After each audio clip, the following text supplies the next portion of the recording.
Right,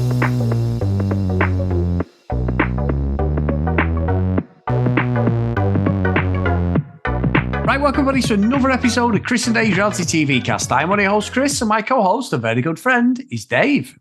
Hey there, Chris, and hello to our listeners out there. Welcome to Chris and Dave's Reality TV Cast. We are covering Love Island UK Season 10, Episodes 6 through to 8. Now, Chris, this is probably our longest stretch for a while, so where would you like to start today? Well, Dave, we've missed quite a bit, and we were talking off air that it must be good because we're starting to hate some of the characters in here, Dave, in the actual show. That means that I think they've actually got the cast right at the moment. There's plenty of people who are pissing me off, Dave, but none more so than Mrs. Stage School Love Island plant, as she's been called online, and I'm pretty certain she's not far off, Dave, a la this season's Olivia Molly. And she is everywhere and is loving every single bit of her limelight, Dave, whether she's upset, she's happy, she's kissing other people, whatever. That girl is definitely aware of what's going on. Nothing wrong with it because we've all watched Love Island. She knows what wins and what gets people's votes, Dave. But as this is going on, I'm like, oh, this is a soap opera now. We are in Molly's world and we're just simply watching it. Well, it's almost a different level, isn't it? It's a game-playing show now. So, yeah. and everyone is approaching it like a game, and it's all the tactics that they're using. But I think you're right, Chris, because this is a gaggle of bellends, right? All of them, fuck all of them. But it also says, Christ, the last winter Love Island season was shit, wasn't it? I mean, if it wasn't for Olivia, I mean, she gets on my tits, but you know, if it wasn't for her, it'd be even more dull. So, you know, the fact that we are wound up about these people that we won't give a shit about in a couple of months' time, you know, says, I agree. I think they've got the casting kind of right on this. And yeah, completely agree. Molly knows where every fucking camera is and he's playing up big time. But, I mean, what... So again, we're not going to cover this in chronological order. We'll just go through different bits. And I thought, what did you make of the kind of big kickoff between Mitchell and Zach? Because we haven't seen anything like that on Love Island for a while, have we? And no alcohol involved. No, and what was interesting, they usually separate them, but like Zach kept going back at him, didn't he? You know, trying to get his point across. And Mitchell was having none of fair play to him. I mean, you know, Zach's a big lad. And he was like, Mitch was like, I don't give a shit. I'm not having it. You're a snake, pal. You know, get away. You know, and he got nasty. Some of the stuff they said. I think in the outside world, Dave, we could have seen a proper fight, but they were very restrained because some of the things that Mitchell came back at him. And I do think Mitchell's been, like you said, he's playing the Luca Bish storyline. He looks the better of the two because Zach just doesn't give a shit who he hurts or what he does. He's in there, Dave, for when he gets home, for all the lads to message him on WhatsApp and go, oh, you just did it your own way, pal. He don't care, Dave. He's going to cop off with every single girl who shows him a bit of interest. And Mitchell's acting like, you know, he's been with Molly for years and all this. But at the end of the day, it takes two to tango, Dave. Yes, you know, you can say the old classic lines, guy code, girl code. But ultimately, Molly and Zach were at fault for this whole thing. She encouraged it all, everything. It was only after the horse of Bolly that she said, oh, can I have a word with you, Mitchell? Just need to have a chat. But the whole kickoff was just, I thought it was great. I was like, you're right, I've gone off on a tangent there, but genuinely was like, oh, this is like season 1 Grant Crap and Eden level of like kickoff. I thought we have to be separated, but we didn't. And I was joking when I was saying we need a punch up, you know, laughing. And I thought, this could get physical here, the way this is going. I thought it was an exaggeration from Mitchell, but I think Zach has come in with the complete mindset of, I look after Zach, I don't care who I hurt. And we're going to see him, Dave, I think, lay waste to various girls throughout this series. I do, honestly. And it's going to be great TV. And we're going to be both pissed off morally. But it's also, we need him. As you said, we needed Olivia. I couldn't stand her. But once you left, you were like, oh, she's gone now. Oh, it was dull, wasn't it? Yeah, so these characters, Molly's needed as well. Yeah. But I am in no one's corner in this at all, Chris. I think they were all being dicks in their own unique way. I mean, Mitchell. The thing is, Mitchell and Zach kind of had that chat the day before, didn't they? And Yeah. they I guess they think they've resolved something, but the undertone to it, Mitchell's kind of saying stay away, and like you say, Zach is going to do whatever the fuck he wants, but he acts all fucking laid back and chill and stuff. But he is a bit of a snake as well. And Molly, yeah, definitely playing both sides of it. So I was just like, what fucking get in. And I tell you what, if there were a few beers in there, definitely, I think there would have been a bit of a tangle. I think so, because Zach kicked it off by paying Catherine off in the game and kissing and giving Molly like the flowers or whatever the thing was in the game. And everyone was like, oh. And then he acted like Catherine shouldn't be annoyed. And it's like, he just pied the poor girl off. You're a fucking gaslighter, that's why. Yeah, exactly. It's like, and then he's like, no, it's fine. And I still like you. And it's like, wow. And obviously now, by the looks of it, he's going to do the same to Molly, Dave, and he's loving it. He's loving this whole adventure he's going on of basically discovering himself and don't care. So I'm here for it, Dave, but morally I'm also like, you bellend. But, I mean, it's the angel and the devil, in it. Years ago, when we first started doing this, anybody who's a baddie, you're like, what a bellend, get him off the show. But I'm very reluctant to do that, knowing how shit it can nosedive Love Island. So I'm sort of like, you are a bad person, and I wouldn't want you anywhere near my daughter's sister, whoever. But for the purposes of what we're doing, you probably need to stay in for a bit longer, Zach, and you do, Molly, as well. Yeah, definitely. I mean, in real life, you would not have him in the circle of friends, would you? You wouldn't fucking trust him with your wife, like. But in this, you're like, fucking, he's turning into a bit of a legend. Just because he is absolutely not giving a fuck about anyone. And so, yeah, I can't wait to see where the next episode goes, to be honest. And that's also another testament to the fact that it's getting good. I said about last season, we're incredibly jaded by it. We got one, maximum 2 good episodes out of 50 odd. And I think we've had some good moments already in this. So yeah, I'm coming around a little bit, Chris. I'm softening. My Grinch-like heart is not quite growing 3 sizes, but maybe inching up a little bit. I can do a few inches, Dave. That's my heart, by the way. I realised I was talking about that. But anyway, moving on. But I do think, just like before we finish that, one person who I've enjoyed, Dave, who doesn't really care, is and I've liked her personality more and more as I watched it. Because I was a bit apprehensive, like, oh, she's a Towie wannabe, but Jess, she wound Mitchell up like he's taking the piss. She's mugging you off. You need to go and have a word. And then she actually went over to Molly and told her straight. And Molly didn't like argue with her. She went, "Oh, right. And she's done it a few times, Jess. And honestly, I think her delivery is like, no, that's not wrong. She respects the girl code, whereas Molly doesn't, and Zach doesn't respect guy code at all. So it was interesting that Jess has come out with quite a few things that I've agreed with, Dave, and that's very rare for someone who looks like acts like they should be on Towie. I think she's quite a clued up girl, to be honest. Yeah, I mean, I couldn't figure out where I landed on this because they were talking about Zach and Molly talking for 2 hours, and I was thinking, this is where we're at the mercy of the editors. Are they just exaggerating? That's an incredibly round number, isn't it? 2 hours. And has Jess been sat there for 2 hours in Mitchell's ear, winding him up, saying she's mugging you off?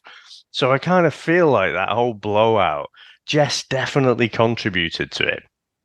But when Jess went over to Molly, I thought, she's going to bottle it here. She's going to say, like, oh, you should go and have a word with Mitchell. But no, she was saying, no, I think you're taking the piss, honestly. And Molly ended up being this, like, pinball. She was like, all right, okay, I'll go and speak to him. Goes over to Mitchell. He's like, don't want to speak to you. Okay, I'll go away then. But, I tell you, I don't know how much game playing there is going on with Mitch, but he does strike me as Simon from the In-Betweeners. He's sort of like, when we get the new bombshells coming in, so we get Leah and Charlotte, don't we? Yeah. And he's giving it the big one. He's over Molly now, and he's like, oh, yeah, fucking Leah. Oh, yeah, I'm right in there, like, and coming across like fucking desperado. But, but who is he trying to convince? Because he's still so obviously got eyes for Molly. He is playing the friend zone tactic, isn't he? He's trying to say like, "Oh, look, totally chill with this now, but let's just be friends," kind of thing. But I'm not buying it for a second. I think he's still pining after Molly. He's just trying to cling on in there, Chris. Literally a Klingon, Dave. You're right. Yeah, he's a strange lad, isn't he?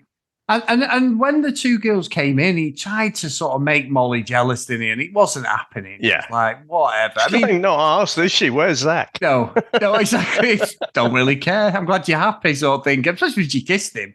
She then went and told him. It's like, maybe you should have told him before. But he was like, I don't care. That was weird, wasn't it? Because, like, she was saying, I didn't want you to hear about it from someone else. But she couldn't stop smiling. It felt to me like she was rubbing his face in it. Yeah.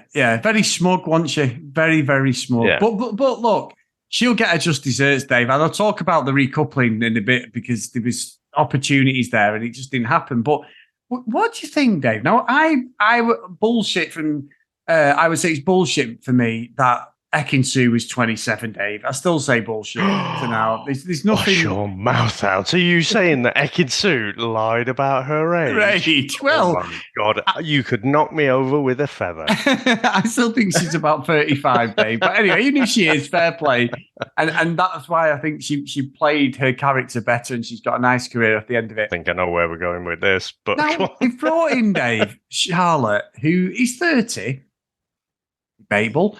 But Dave, and if she's a good-looking girl and that, however, she looks and talks almost identical to Olivia, Dave. What is going on?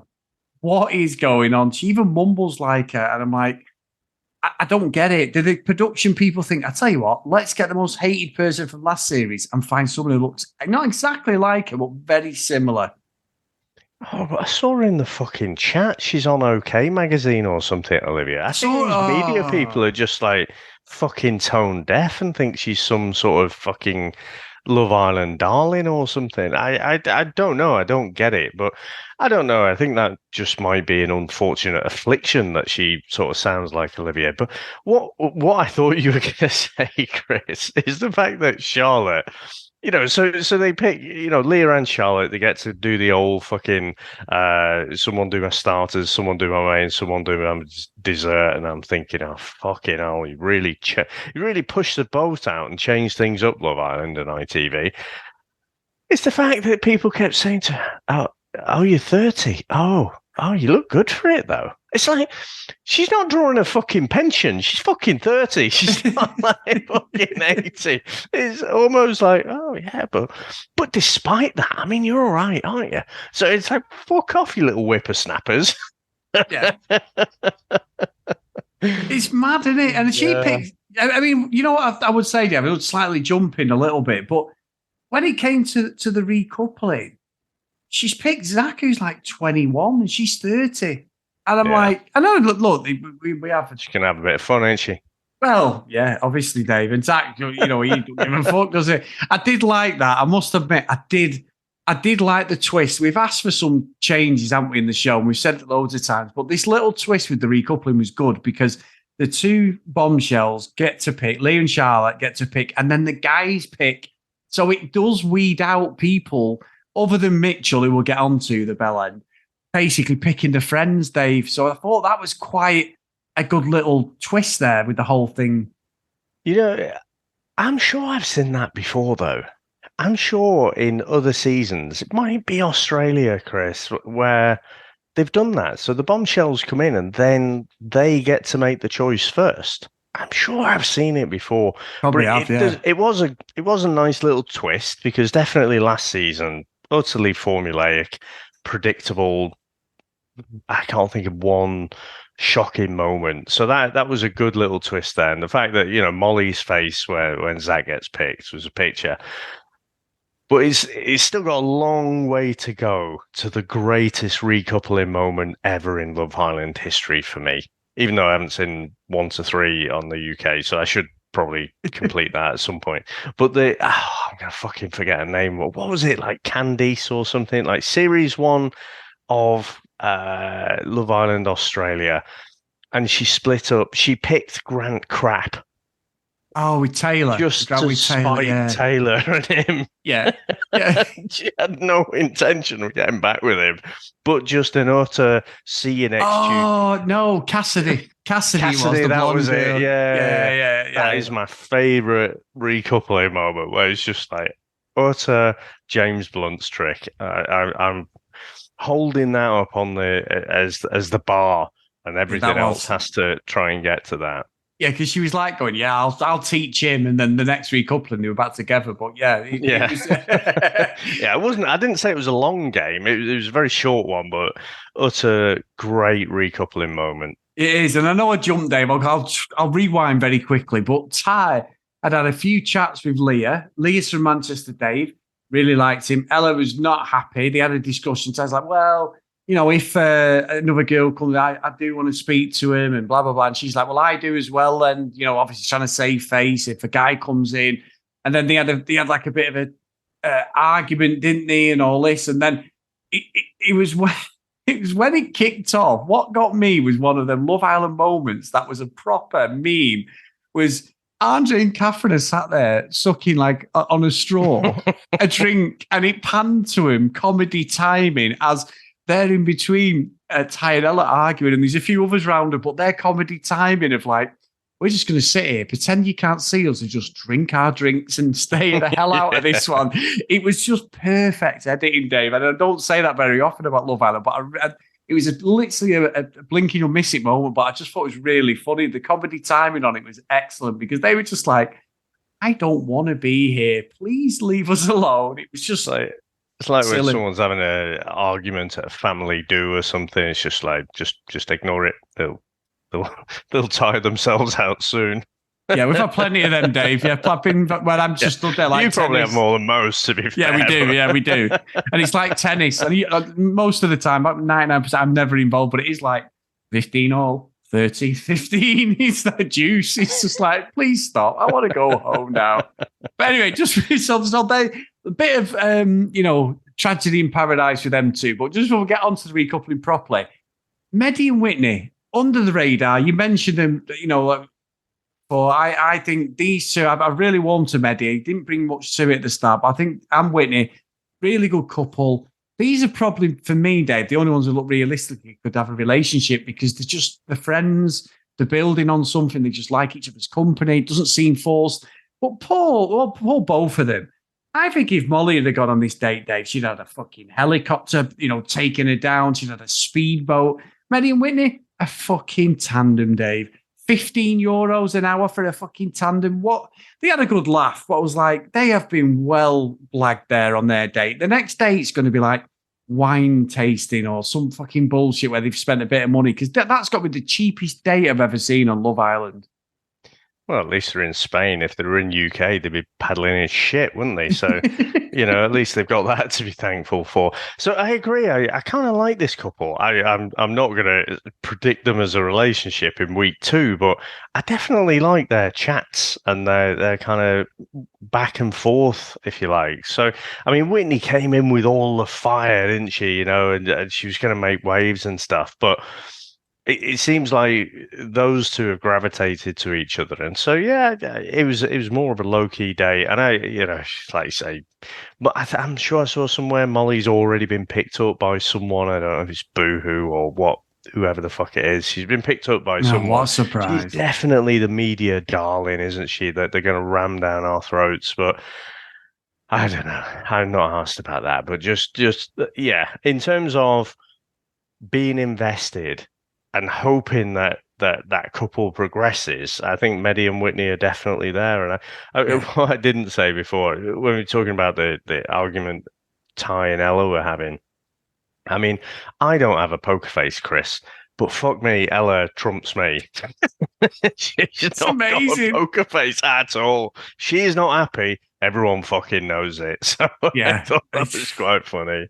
I did, even when the recoupling came, and obviously Leah picked Ty and Dave. I was just thinking the same, going, Oh, you're definitely. We need to, like you said the other day when I got it wrong. Like we need to play poker because she just cannot keep that like fake. Oh, I'm fine face. Like she was so upset.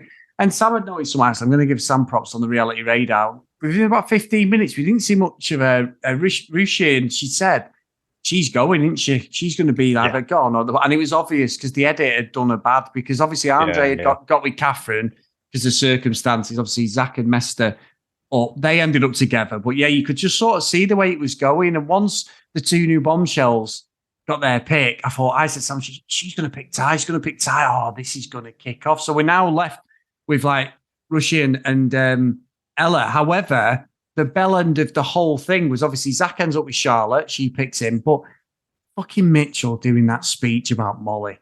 He's flogging her fucking dead horse. She's going to be so happy that he's done this because she gets to stay in the villa, Dave, because she'd have been, I don't know whether she would have been booted out, but the consensus is not a lot of people like her.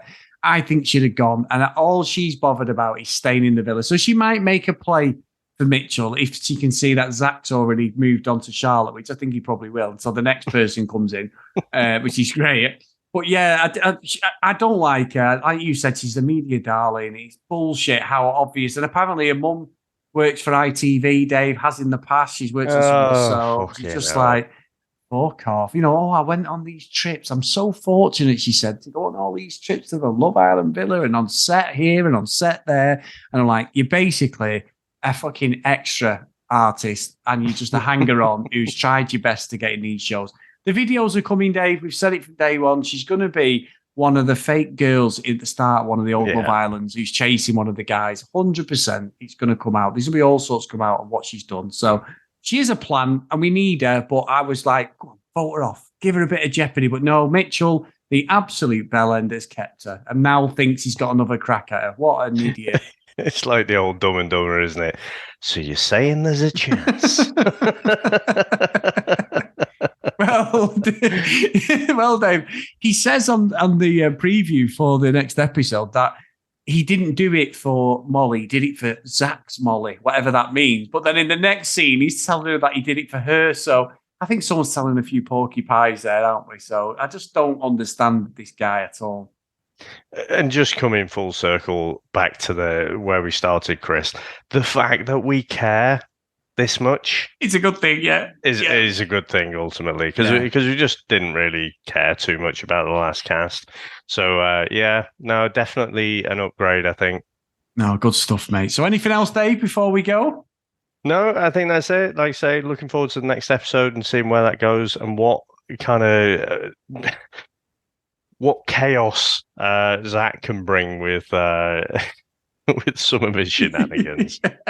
Brilliant. So if you want to email us, cdrealitycast@gmail.com. We're on social media at cdrealitycast.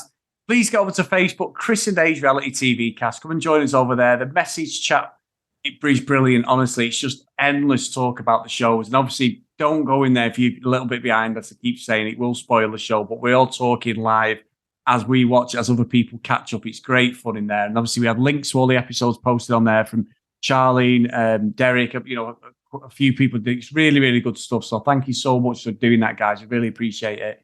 If you do want to support us, get over to patreon.com/CD Realitycast. So, Dave, a big welcome to our newest patron, Amanda. So thank you so much for supporting us, Amanda. It's really, really good. And we appreciate you and hope you enjoyed the show.